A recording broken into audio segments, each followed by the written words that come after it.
On this episode of Game Shack, we're going to talk about the year that was for Arcade1up. The good, the bad, the ugly, the $700 plus pricing on some of their cabs, their rumored Pro lineup, the addition of Wi-Fi and coring doors. We're going to talk about the games that were big hits, the games that were misses, and the games that were just flat out disappointments. We're going to try to predict about what happens next for this biggest company in the market segment in the year 2022. All that and more coming up next. Hey everybody, it's JDV here for EvilGeniusEntertainment.com. Welcome back to the Game Shack, the world's smallest arcade. All right, it's about 2 weeks till Christmas 2021 as I record this episode.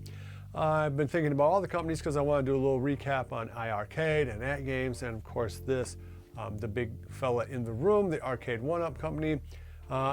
So I've been thinking about how bad of a start that Arcade1up had this year with the really sloppy release of their virtual pinball games that everybody really wanted, and then when they finally got in their hands realized, oh man, these aren't so good, particularly when you compared it to AtGames' Alp, which is just a better machine in every sense of the word. It's just a better machine. Then over the summer, you have some controversy with John D. and some of the things he said. I didn't get into any of that.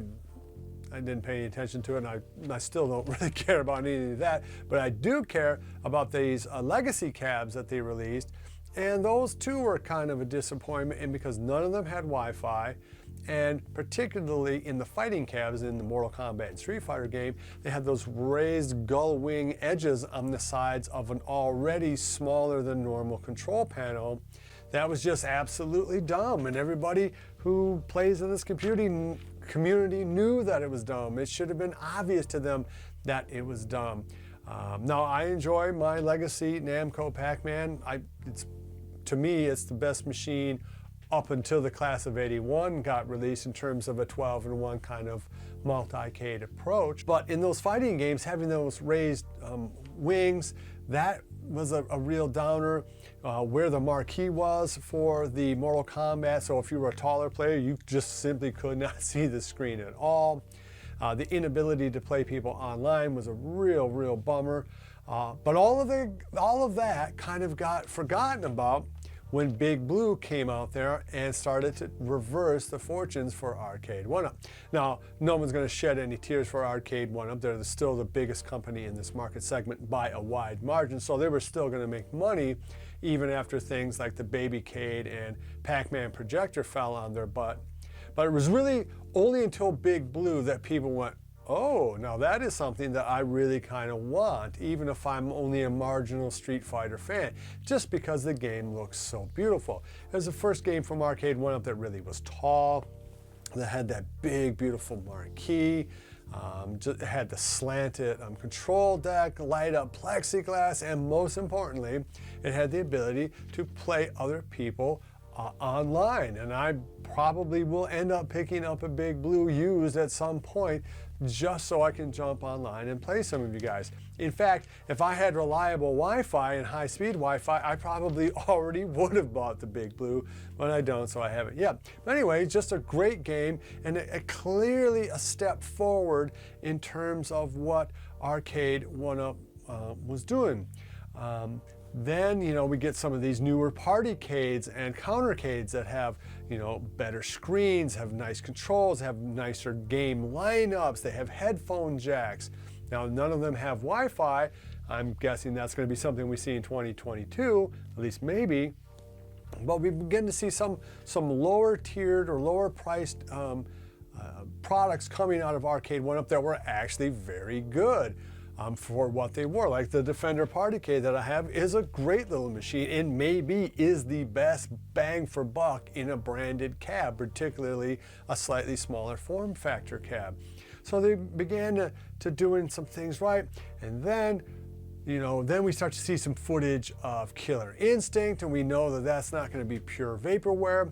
And then the Simpsons come out. Now, Simpsons only has 2 games, and Simpsons itself, again, a side-scrolling beat 'em up, particularly that one, isn't all that replayable. The main thing being is it actually finally came out. So a long-rumored, a long-awaited, a long-desired cabinet finally came out, and it looked fantastic.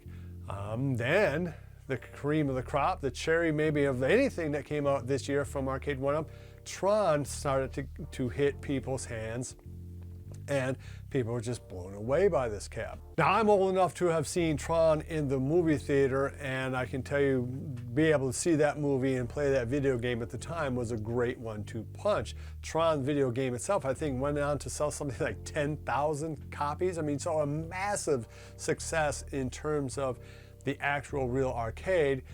And when we start talking about potential for a Pro line coming out in 2022, I think when you look at Big Blue and Tron, you start to see what that Pro line really starts to mean. So you're still going to have the same 17-inch screen, the same basic controls, although in Tron, clearly you're getting something unique in terms of that flight stick and the push, pull, spin, the spinner that you can get on there.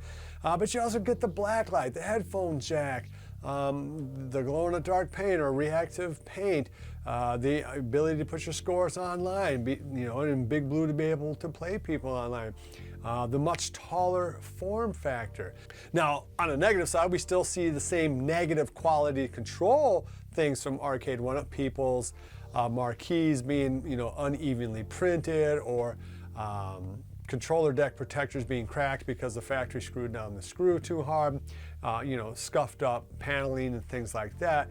But that aside, you can clearly see that these machines, if you put them in a real arcade, would probably fool an average person into thinking that, yeah, they are a real arcade game, whereas maybe in some of their older products you couldn't. Like a Pac-Man, yeah, you could maybe fool somebody with a Pac-Man, but no, you're not going to fool anybody with the Golden Axe game into thinking that was a legitimate real arcade game.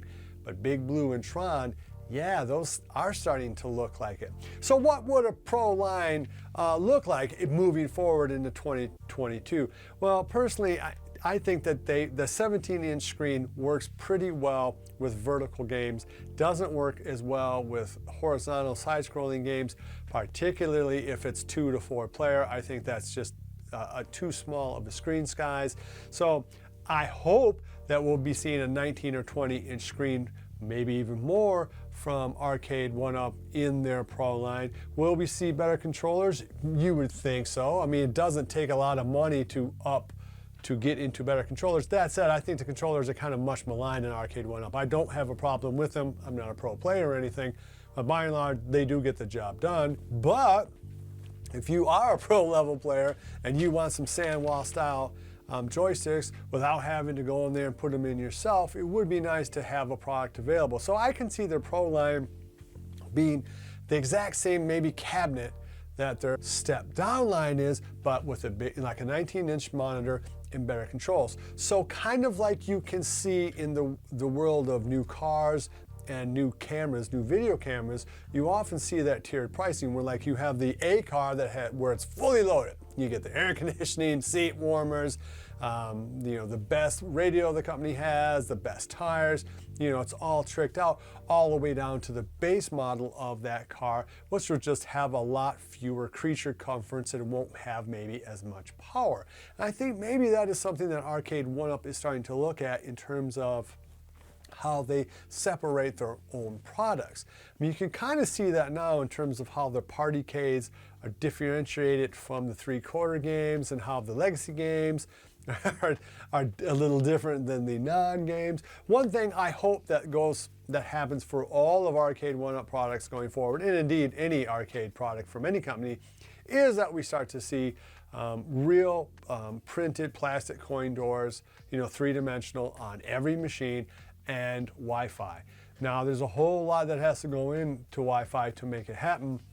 That's why this announcement from iArcade a couple of weeks ago that they were going to be able to have playability in games that would allow that on all of those games, that's a big deal for iArcade, and it's something that I don't think Arcade1up can't ignore. So I do think that they will start to really go full on with Wi-Fi. I do suspect that those coin doors will start to be on more traditional cabs.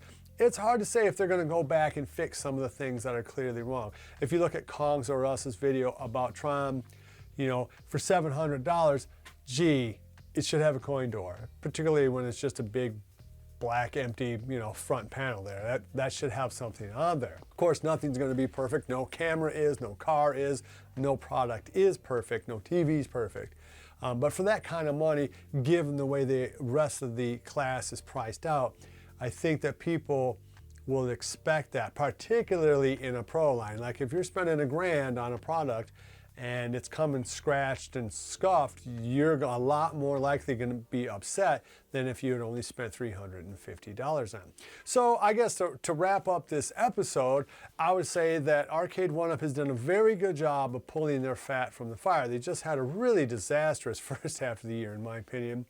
But as these higher end products start to come out, you start to see, oh, okay. Now, I don't think that the $700 pricing is a model that is going to work long for them, though. That is the problem that they're going to pose. I mean, I may pick up a Tron because I do love that game and I love that cab, but not for $700. I cannot justify it for $700.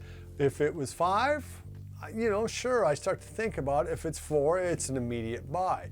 I mean, clearly Arcade1up is pricing these cabs at one-time only buyers who just want one cab, the one cab from their childhood, and or wealthier, established hobbyists.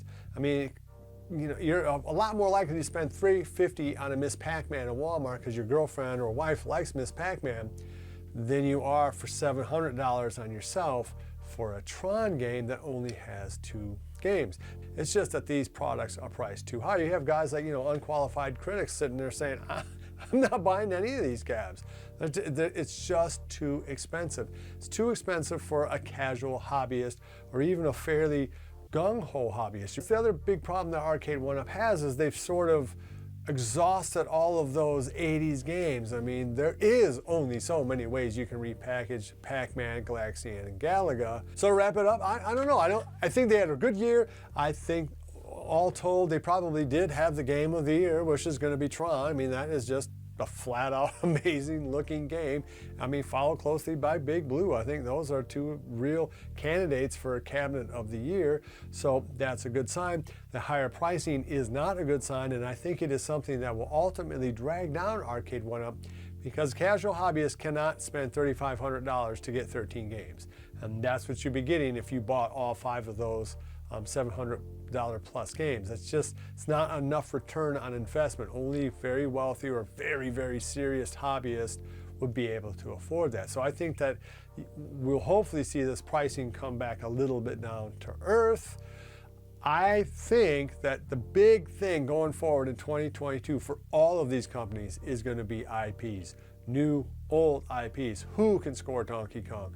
Who can start to emulate these games from the 90s? Some Virtual Fighter, some games that you would expect to play in the mid-90s in arcades. Is that possible? Is the licensing there? NFL Blitz? I mean, the titles for all the companies are a big thing, and because Arcade1up is the biggest company in this market segment, they have the most pressure on them to generate those big wow IPs. So anyway, that's it. That's my kind of summation of the year that was for Arcade1up. I think overall they righted the ship and they did what they do best, which is make very slick looking products and products that are now very well emulated. If I missed something, if there's a key thing that I left out about Arcade1up, please let me know. If you have heard any juicy rumors, let us know down below. I think 2022 is going to be a big year for Arcade1up because it'll be, can they continue? Can they continue to get people who already own 3 and 4 and 5 different machines from them? Can they convince us to spend $600 and $700 on their newer titles in 2022? That remains to be seen. All right, if you like this sort of content, please give me a thumbs up on the way out. It really does help. Subscribe to this channel if you haven't. Hit the notification bell so you know when videos like this are made and drop. Love each other. And until next time, I'll see you guys in the Game Shack. Mwah! Be sure to visit evilgeniusentertainment.com for exclusive content, swag, casting call news, and much, much more.